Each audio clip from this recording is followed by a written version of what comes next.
ക്യാമ്പസിലേക്ക് ഓടിക്കയറിയ police സംഘം വിദ്യാർത്ഥികളെ ബലം പ്രയോഗിച്ച് കീഴടക്കി. വലിച്ചിഴച്ചും തള്ളിയും കസ്റ്റഡിയിലെടുത്തു.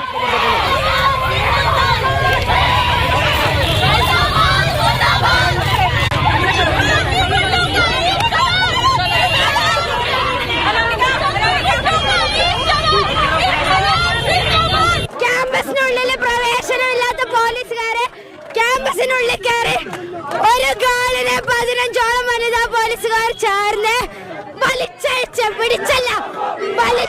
നിലത്ത് കൂടി വലിച്ചയച്ചാണ് കൊണ്ടുവന്നത്. സർവകലാശാല സെക്യൂരിറ്റി ജീവനക്കാരും പോലീസും വിദ്യാർത്ഥികളെ കയ്യേറ്റം ചെയ്തു.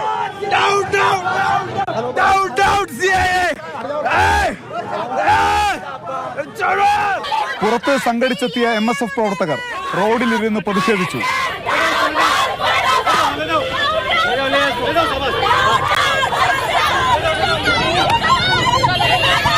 ഈ CAA, NRC ഇതുപോലെയുള്ള നിയമങ്ങൾ എത്ര നിഷ്ഠൂരമായിട്ടാണ് നമ്മുടെ നാട്ടിലെ ജനങ്ങൾക്ക് മേൽ അടിച്ചേൽപ്പിക്കാൻ ശ്രമിക്കുന്നത്.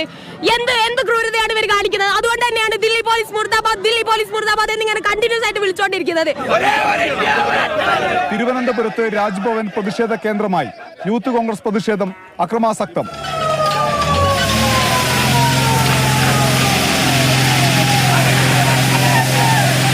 പ്രവർത്തകരെ പിന്നീട് അറസ്റ്റ് ചെയ്ത് നീക്കി. മാതൃഭൂമി ന്യൂസ്, ഡൽഹി, തിരുവനന്തപുരം.